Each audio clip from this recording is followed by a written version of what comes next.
ने केवल एक छोटा सा पट्टी का टुकड़ा खोया था, लेकिन वह ठंडे पसीने से भीग गया, क्योंकि वह एक दक्षिण कोरियाई जासूस था जो पेड़ पर छिपकर हमारी सेना पर नजर रखने की कोशिश कर रहा था। लेकिन जैसे ही कोई उस पट्टी को जमीन पर पड़ा देख लेता, उसका भेद खुल जाता। इसलिए उसने जल्दी से कुछ पत्तियां उठाकर पट्टी को ढकने की कोशिश की, लेकिन पत्तियों से उसे ढक पाना मुश्किल था। इसलिए उसने टहनी तोड़ी और उस पर डाल दी। कई टहनियां डालने के बाद पट्टी पूरी तरह छिप गई, और अभी वह राहत की सांस भी नहीं ले पाया था कि उसने देखा कुछ सैनिक उसकी ओर खोजबीन करते हुए आ रहे हैं। उसने सांस रोक ली और बिल्कुल भी आवाज न करने का निश्चय किया, लेकिन उसे सबसे अधिक चिंता उसी पट्टी की थी जो उसके पैरों के नीचे छिपी थी। वह मन ही मन प्रार्थना कर रहा था कि वह न मिले। सौभाग्य से युद्ध की आवाजें दूर होती गईं और उसे लगा कि अब वह सुरक्षित है। वह नदी पर पानी लेने गया, लेकिन गश्ती सैनिकों ने उसे देख लिया। उसने मुस्कुराते हुए सामान्य बनने का नाटक किया। अभी अभी मेरा मिशन पूरा हुआ है, इसलिए पानी लेने आया हूँ। सैनिकों ने पूछा, तुम किस कंपनी से हो? उसने कहा, तीसरी कंपनी से। सैनिकों ने संदेह से उसका पासवर्ड मांगा, पर वह क्या जानता। उसने जानबूझकर कंपनी कमांडर का नाम पुकारा ताकि सैनिकों का ध्यान भटके, और मौका पाकर उसने उसे सीने में छुरा घोंप दिया, फिर लाश को घास में घसीट कर छुपा दिया।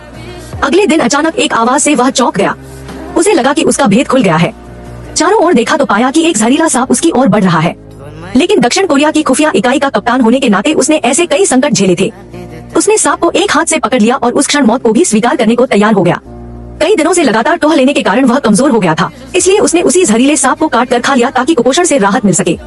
अब सारी सूचनाएं उसके पास थी, तो वह तुरंत अपने ठिकाने लौटने निकला। मगर रास्ते में चीनी स्वयंसेवी सेना के सैनिकों ने गलती से एक टहनी पर पैर रख दिया और उसके साथियों ने कुछ गड़बड़ भाप ली।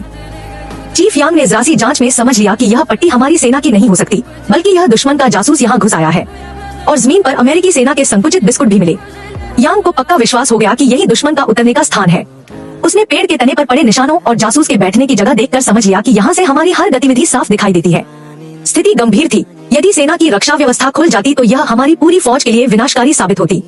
अब इंतजार करने का कोई अर्थ नहीं था। हमारी टोह इकाई ने झाड़ियों में छिपकर दुश्मन की हरकतें देखनी शुरू कर दी और हमला करने की तैयारी की। लेकिन तभी दक्षिण कोरियाई कप्तान ने भी घास झाड़ियों की हलचल देख ली और उसका शक पक्का हो गया। उसने तुरंत अपने आदमियों को आदेश दिया कि चारों ओर की झाड़ियों को काट डालो। इस अचानक बदलाव से हमारी टोह इकाई मुश्किल में पड़ गई। सभी सैनिक उजागर होने ही वाले थे। कुछ ने सोचा कि गोली चला दे, लेकिन चीफ यांग ने उन्हें रोक दिया। वह जानता था कि यदि गोली चली तो सारी योजना व्यर्थ हो जाएगी। तभी हमारे एक अधिकारी ने स्थिति को भांप लिया और चतुराई से दक्षिण कोरियाई सैनिकों को आदेश दिया कि वे घास की सफाई करें। इसी बहाने हमारी घात लगाकर बैठी।